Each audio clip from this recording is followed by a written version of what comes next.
want to bring in France 24's Shirley Sitbon. Shirley, both men used the words moral clarity. What are your thoughts listening to what we just heard there?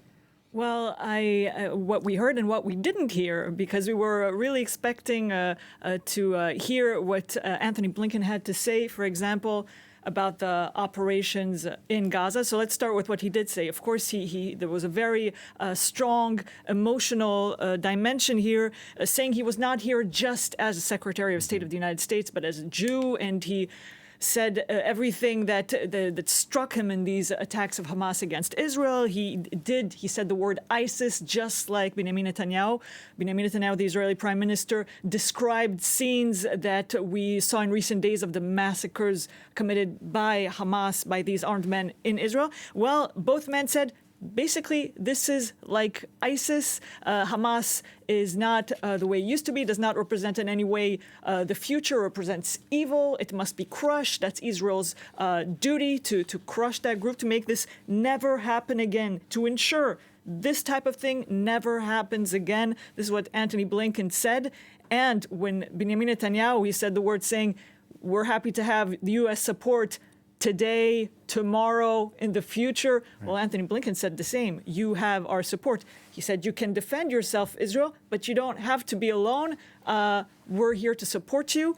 And regarding the Palestinians, the only thing regarding the Israeli operation, bombings, all the deaths in the Palestinian territories, all of the worries, concerns about human lives there, Anthony Blinken said, Netanyahu didn't talk about that, but Anthony Blinken said every possible precaution must be taken not to save lives, not to kill civilians of all faiths. I'm not sure we heard the word Palestinian there, but basically we imagine he talks about the fact that the scope of the Israeli response should still take into account civilian lives in the Palestinian territory. He did say that Palestinians have legitimate concerns and are fighting for their liberty and rights. But he says Hamas is the opposite of that. It's not thinking of Palestinians' future. It's thinking of evil, of destroying Israel and killing Jews. When we talk about what could be happening in terms of a ground invasion and hearing Netanyahu using this word crushed, what are we hearing from Israeli officials about the extent of this operation? When they say crushed, they mean to annihilate Hamas. Exactly. Now, the question is, how will this be done? And I think in Israel itself, people are really wondering how this will be done. What will be the scope of this operation? Is it something just to remove, deroot, take their leaders out of there, to take them out? Will there be a new occupation after the incursion? It's not all that clear, and all that will be determined in days to come. That's why this new Israeli government is there with Benny Gantz and more,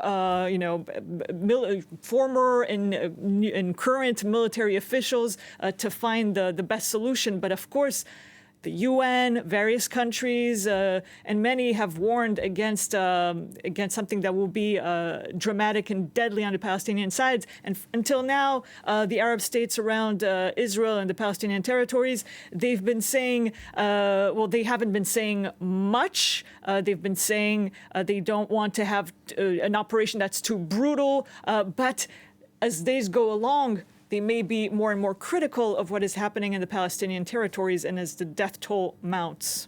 There's certainly a human toll to take into consideration there. In terms of hostages, Anthony Blinken did make mention of hostages and being there to help secure the release of these hostages, some of whom are American citizens. Yes, he said that there are Americans. He talked about also the deaths, 25 U.S. nationals killed.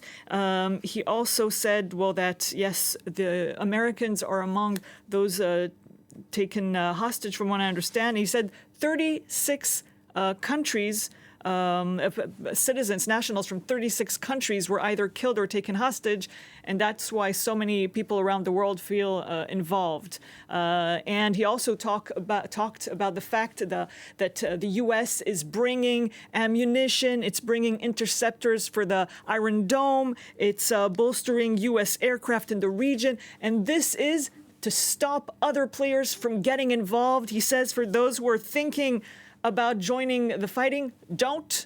And of course, we're thinking about Hezbollah. And so this is basically what we've been hearing on that front with this ammunition and the Iron Dome, which Israel is really looking for ammunition. And we're hearing actually in the Israeli press that they're thinking ahead. They need many things, military equipment, and also as rockets may be coming in, they need interceptors for their Iron Dome. And certainly there are concerns about this escalating and turning into some kind of regional conflict. Blinken is set to visit some other places in the region. That's certainly part of what the big concern is here. Yes, and many countries are saying that they want to play into that negotiation to help mediate a solution. That's important for every country, every regional player to have this important role, not only to save lives, but also to show they can make the difference and bring solutions. We've talked many times about Qatar, which has an influence because it also brings funding to Hamas. So Hamas listens to Qatar and has listened to it in the past. It has influence. It also has links with Israel. There have been many meetings between Qatari officials and Israeli officials. They're important. The Egyptians, of course, with this border with Gaza. And for now, they're not saying that Gazans can come into the Sinai, but they've asked Israel to stop bombing the southern border because we've heard that has happened in recent days.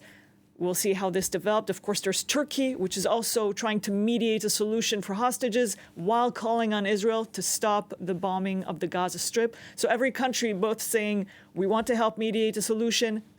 Let's bring this down so it doesn't get too deadly and too tragic. But I think the bottom line from this news conference we just listened to is that the U.S. support for Israel is really unequivocal. Absolutely. He said so many times, saying even in the U.S., there is wide bipartisan support, no question about it.